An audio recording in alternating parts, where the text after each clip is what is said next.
Hi friends, welcome to Telugu cricket chat. IPL 2025లో match number 9 Mumbai Indians versus Gujarat Titans. మరొక interesting match ఇది. ఈ రెండు టీమ్స్కి ఎంత ఇంపార్టెంటో కానీ ఈ రెండు టీమ్స్ యొక్క కెప్టెన్స్కి మాత్రం చాలా చాలా ఇంపార్టెంట్ మ్యాచ్. ఎందుకంటే ముందుగా మనం శుభ్మన్ గిల్ గురించి కనుక మాట్లాడాలంటే, గిల్ని మనం టీమిండియాలో ఓడిఐ ఫార్మాట్కి ఫ్యూచర్లో కెప్టెన్గా అనుకుంటున్నాం. కాబట్టి తనను తాను ప్రూవ్ చేసుకోవడానికి ఇదే బెస్ట్ టైం అని చెప్పొచ్చు. లాస్ట్ ఇయర్ మనకి శుభ్మన్ గిల్ అయితే అంత గొప్పగా అయితే పర్ఫామ్ చేయలేదు యాజ్ ఎ కెప్టెన్గా. కాబట్టి మనకి ఈ సీజన్ శుభ్మన్ గిల్కి చాలా చాలా ఇంపార్టెంట్ ఐపీఎల్లో. At the same time Hardik Pandya కూడా ఈ మ్యాచ్ అనేది చాలా ఇంపార్టెంట్. ఎందుకంటే మనకి 2022, 2023 ఈ 2 సంవత్సరాల్లో హార్దిక్ పాండ్యా అయితే చాలా బాగా కెప్టెన్సీ చేశాడు గుజరాత్ టీంకి. ఒకసారి ఛాంపియన్గా నిలిపాడు, ఇంకోసారి రన్నర్అప్గా నిలిపాడు. కానీ లాస్ట్ ఇయర్ మాత్రం ముంబై ఇండియన్స్ టీంకి అయితే హార్దిక్ పాండ్యా అయితే అంత గొప్పగా కెప్టెన్సీ చేయలేదు. అట్ ద సేమ్ టైం వాళ్ళ టీం కూడా తనకు అంత గొప్పగా అయితే సహకరించలేదు లాస్ట్ ఇయర్. వాళ్ళ టీంలో కొన్ని ఇంటర్నల్ ఇష్యూస్ ఉన్నాయి. అవన్నీ బట్టి కనుక చూసుకుంటే హార్దిక్ పాండ్యా అయితే ఒక్కడిని మనం బ్లేమ్ చేయలేం. కాబట్టి ఇప్పుడు మాత్రం అలాంటి పరిస్థితి లేదు. ముంబై ఇండియన్స్ టీం మొత్తం హార్దిక్ పాండ్యా వెనకే ఉంది. అలాగే ముంబై ఫ్యాన్స్ కూడా హార్దిక్ పాండ్యాని వాళ్ళ కెప్టెన్గా అయితే యాక్సెప్ట్ చేశారు. కాబట్టి ఈ సంవత్సరం మాత్రం హార్దిక్ పాండ్యా మీద ముంబై ఇండియన్స్కి ఎలాగైనా టైటిల్ గెలిపించి పెట్టాలని ఒక కసి పట్టుదల అయితే ఖచ్చితంగా ఉంటాయని చెప్పాలి.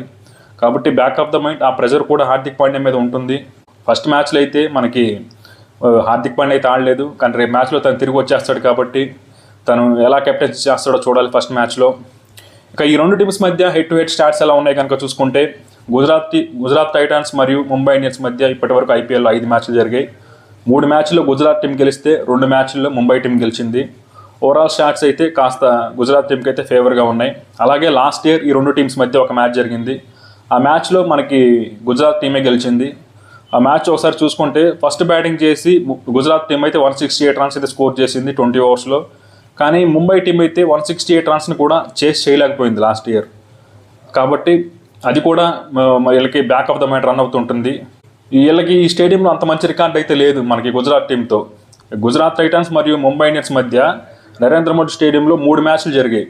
ఆ 3 మ్యాచ్లు కూడా గుజరాత్ టీమే గెలిచింది. కాబట్టి బ్యాక్ ఆఫ్ ద మైండ్ అయితే ముంబై ఇండియన్స్ టీమ్కి ఇది కూడా రన్ అవుతూ ఉంటుంది.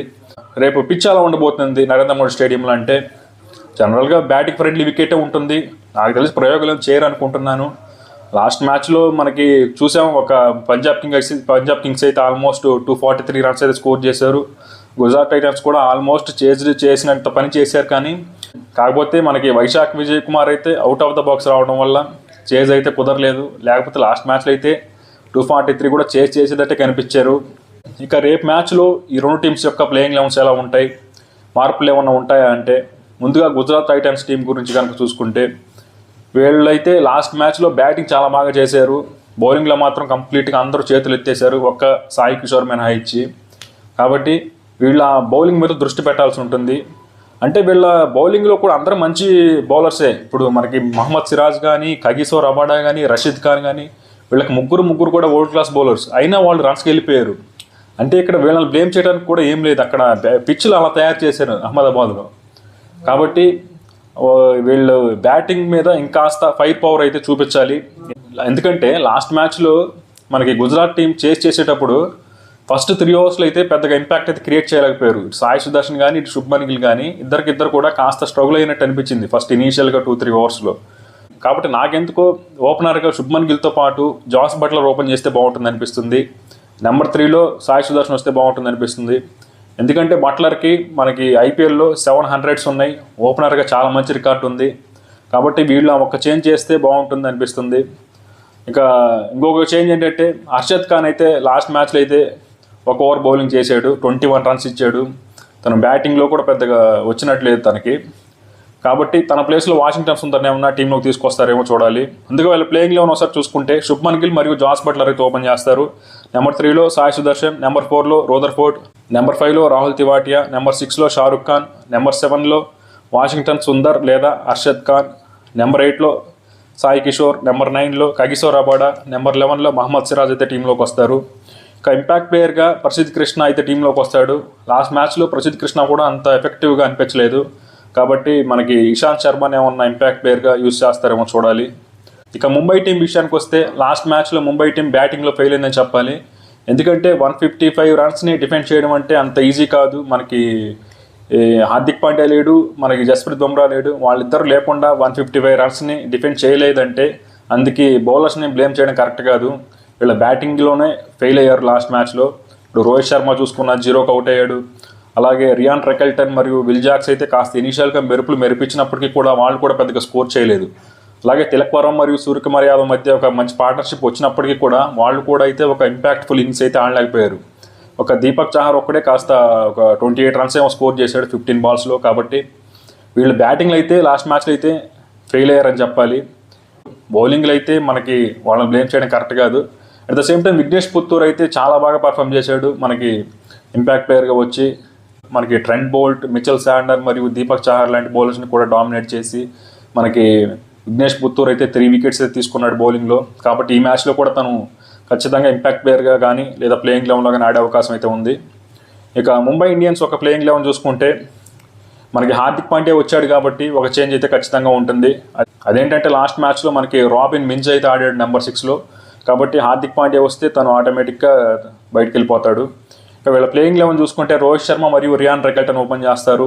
నెంబర్ 3లో విల్ జాక్స్, నెంబర్ 4లో సూర్యకుమార్ యాదవ్, నెంబర్ 5లో తిలక్ వర్మ, నెంబర్ 6లో హార్దిక్ పాండ్యా, నెంబర్ 7లో రమణ్ దీర్, నెంబర్ 8లో మిచెల్ శాండర్, నెంబర్ 9లో దీపక్ చాహర్, నెంబర్ 10లో ట్రెంట్ బోల్ట్, నెంబర్ 11లో సత్యనారాయణ రాజు లేదా అశ్విని కుమార్ టీంలోకి వస్తారు. ఇక ఇంపాక్ట్ ప్లేయర్గా విఘ్నేష్ పుత్తూర్ అయితే ఖచ్చితంగా వస్తాడు. అయితే ఇక్కడ వీళ్ళ ప్లేయింగ్ 11లో ప్రాబ్లం ఏంటంటే మనకి తిలక్ వర్మ అయితే మరి నెంబర్ 5లో బ్యాటింగ్ పంపించడం కాస్త కరెక్ట్ కాదేమో అనిపించింది లాస్ట్ మ్యాచ్లో. తనని కాస్త ఎర్లీగా పంపిస్తే ఆ వికెట్స్ పతనాన్ని తను అడ్డుకుంటాడు ఒకవేళ పడితే. కాబట్టి మనకి తిలక్ వర్మని నెంబర్ 4లో బ్యాటింగ్ పంపిస్తే బాగుంటుందేమో. కావాలంటే మనకి విల్ జాక్స్ని నెంబర్ 5లో ఆడించి ఇలా చేస్తేమో బాగుంటుంది అనిపిస్తుంది. మరి చూడాలి వీళ్ళు ఎలా ఆలోచిస్తారో. ఇక ఈ రెండు టీమ్స్ని సైడ్ బై సైడ్ కంపేర్ చేసి చూస్తే ఏ టీంకి మ్యాచ్ గెలిచే అవకాశం ఉందంటే రెండు టీమ్స్ అయితే ఆన్ పేపర్ చాలా స్ట్రాంగ్గా ఉన్నాయి. మనకి లాస్ట్ మ్యాచ్లో గుజరాత్ బౌలర్స్ ఎక్కువ రన్స్ ఇచ్చినప్పటికీ కూడా ఆన్ ద పేపర్ వాళ్ళ టీం అయితే చాలా స్ట్రాంగ్గా ఉంది. కాగిసో రబాడా, మహమ్మద్ సిరాజ్, అలాగే రషీద్ ఖాన్ లాంటి వరల్డ్ క్లాస్ బౌలర్స్ ఉన్నారు ఆ టీంలో. ద సేమ్ టైం మనకి ముంబై ఇండియన్స్ టీంలో కూడా బౌలింగ్ అయితే చాలా బాగుంది. Trent Boult, Deepak Chahar, Mitchell sanders లాంటి వాళ్ళు ఉన్నారు. హార్దిక్ పాండ్యా కూడా యాడ్ అయ్యాడు కాబట్టి రెండు టీమ్స్లో బౌలింగ్ అయితే చాలా బాగానే ఉంది. కానీ బ్యాటింగ్లోనే మనకి కొన్ని సమస్యలు అయితే ఉన్నాయి గుజరాత్ టీంలో. లాస్ట్ మ్యాచ్లో వీళ్ళు బాగానే బ్యాటింగ్ చేసినప్పటికీ compare to Gujarat team, Mumbai Indians టీంలో అయితే కాస్త బెటర్గా ఉందనిపిస్తుంది. ఎందుకంటే మనకి రోహిత్ శర్మ కానీ, విల్ జాక్స్ కానీ, రెకెల్టన్ కానీ, తిలక్ వర్మ, సూర్యకుమార్ యాదవ్, హార్దిక్ పాండ్యా వీళ్ళందరూ కూడా బిగ్ హిట్స్ కొట్టగలరు. చాలా పవర్ఫుల్ హిట్టర్స్ వీళ్ళంతా. ఆ బ్యాటింగ్లో ఆ ఫైర్ పవర్ ఉంది. మనకి గుజరాత్ టీంలో అంత అటాకింగ్ చేసే బ్యాట్స్మెన్స్ ఎవరున్నారు? మనకి జాస్ బట్లర్ కూడా ఇనీషియల్గా టైం తీసుకుంటాడు, శుభ్మాన్ గిల్ ఇనీషియల్గా టైం తీసుకుంటాడు, సాయి సుదర్శన్ కూడా కాస్త టైం తీసుకొని ఆడే బ్యాట్స్మెనే. వీళ్ళకి రూదర్ఫోర్డ్, రాహుల్ తివాటియా, షారుఖ్ ఖాన్ లాంటి వాళ్ళు కాస్త అటాకింగ్ గేమ్ ఆడగలరు, అంటే బిగ్ హిట్స్ కొట్టగలరు. కాబట్టి ఆ బ్యాటింగ్లో ఆ ఫైర్ అయితే ముంబై టీంలో అయితే చాలా గట్టిగా అయితే కనిపిస్తుంది. అట్ ద సేమ్ టైం బౌలింగ్లో రెండు టీమ్స్ అయితే బాగానే ఉన్నాయి. కాబట్టి రేపు ఏ టీం గెలిచే అవకాశం ఉందంటే మాత్రం ఖచ్చితంగా ముంబై ఇండియన్స్ టీంకి అయితే ఎడ్జ్ ఉందని చెప్తాను. గత రికార్డులు గుజరాత్ టీంకి ఫేవర్గా ఉన్నప్పటికీ ఈ గ్రౌండ్లో గుజరాత్ మరియు ఎంఐ మధ్య మ్యాచ్ జరిగినప్పుడు 3 మ్యాచ్లు కూడా గుజరాత్ టీం గెలిచినప్పటికీ ఈసారి ఎందుకో ముంబై టీం అయితే చాలా స్ట్రాంగ్గా ఉంది బ్యాటింగ్లో, బౌలింగ్లో. కాబట్టి ముంబై టీంకి గెలిచే అవకాశం ఉందని నాకైతే అనిపిస్తుంది. మరి చూద్దాం ఏం జరుగుతుందో. మీరైతే కామెంట్ సెక్షన్లో కామెంట్ చేయండి రేపు ఏ టీం గెలుస్తుందో.